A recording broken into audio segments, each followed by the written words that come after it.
Efirdə Telegrafın 15:00-a olan xəbər buraxılışıdır. Günün bu saata olan mühüm xəbərlərini təqdim edirik. Ermənistandan Rusiyaya şok. Sərhədçiləri keçid məntəqəsindən çıxarıldı. Ermənistanın İran və Gürcüstanla yolları bağlandı. Azərbaycana qarşı ərazi iddiası. Konstitusiyadan çıxarılacaq. Müharibədən öncə Prezident Xocalı ilə bağlı hansı qərarı vermək istəməyib? İran hücumu dayandırması üçün Amerikaya sensasiyon təkliflər edir. Ermənistan sərhədçiləri Türkiyə ilə sərhəddəki Axurik sərhəd keçid məntəqəsində Rusiya sərhədçilərini əvəz ediblər.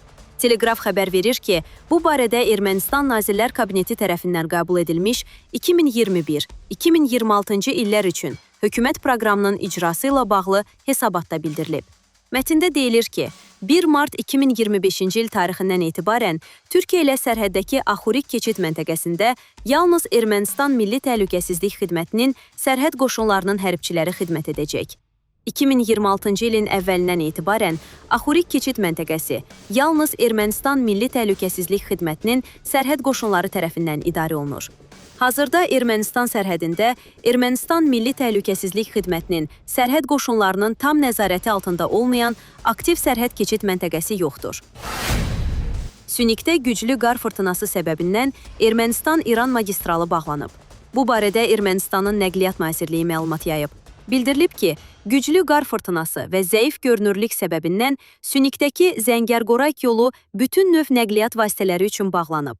Gürcüstanla sərhədində yerləşən Ninotsminda-Bavra keçid məntəqəsinə gedən yol da müvəqqəti olaraq bağlanılıb.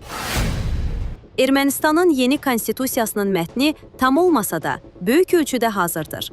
Telegraf xəbər verir ki, bunu jurnalistlərlə söhbətində Ermənistan Ədliyyə Nazirinin müavini Tigran Daduns deyib.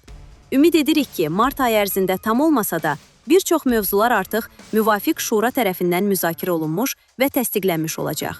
Əgər bütün mövzuları şura ilə müzakirə etməyə çatdırmasaq belə, hər halda layihəni yekunlaşdıracağıq, o bildirib.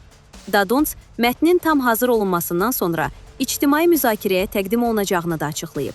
Azərbaycan və Türkiyəyə qarşı ərazi iddialarının yer aldığı müstəqillik bəyannaməsinə istinadın konstitusiyadan çıxarılması məsələsinə gəlincə, Ədliyyə Nazirinin müavini qeyd edib ki, Baş nazir Nikol Paşinyanın konstitusiyanın preambulası ilə bağlı mövqeyi nəzərə alınacaq. Bu məsələ artıq yüksək səviyyədə müzakirə olunub.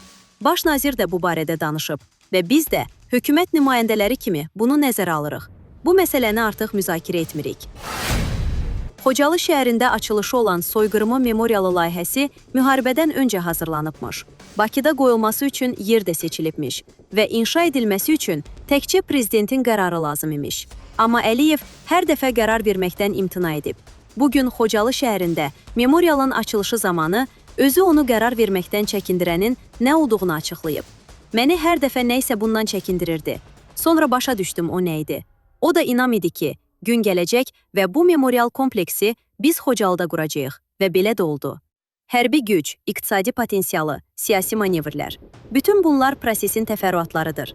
Xocalıya, o torpaqlara qayıdışın təməlində dayanan yeganə amil inam oldu.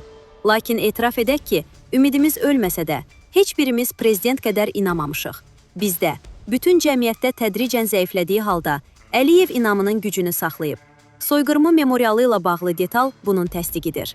Və Xocalıya, Qarabağa qayıda bilməyimizdə də qərarları verən, siyasəti quran, ordunu hazırlayan Əliyevin itirmədiyi inamı həlledici rol oynadı. Memorialın Xocalıda, qətliamın yaşandığı şəhərdə inşa edilməsi, soyqırımının təbliğ edilməsi, beynəlxalq diqqətə daha çox çatdırılması imkanlarını genişləndirir. Çünki işğal dövründən fərqli olaraq, bundan sonra faktlar yerində, əyani şəkildə çatdırılacaq. Bu kontekstdə gələcəkdə beynəlxalq konfransların Xocalıda keçirilməsi, memorialın əcnəbi iştirakçıların da ziyarətgahına çevrilməsi əhəmiyyətli olardı. Ermənistanla sülh müqaviləsi imzalansa, etimad mühiti yaradılsa, qarşılıqlı ticarət əlaqələri həm dövlət, həm insanlar arasında qurulsa belə, Xocalı soyqırımının təbliğ edilməsi, daha çox ölkə tərəfindən tanınması prosesi dayanmamalıdır. Həmin tarixin təkərrür etməməsi, bir daha təkrarlanmaması üçün.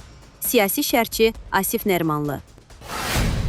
İran Trampı nüvə sazişinə razı salmaq və müharibədən yayındırmaq üçün Amerikaya maliyyə güzəştləri, o cümlədən neft-qaz sektorunda investisiya imkanları təklif etmək istəyir.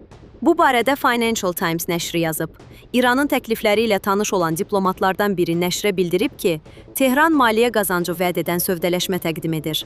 Bu, Trump üçün xüsusi olaraq hazırlanıb. Neft, qaz, mədən, vacib minerallar və digər istiqamətlərdə iqtisadi qazanclar vəd edir.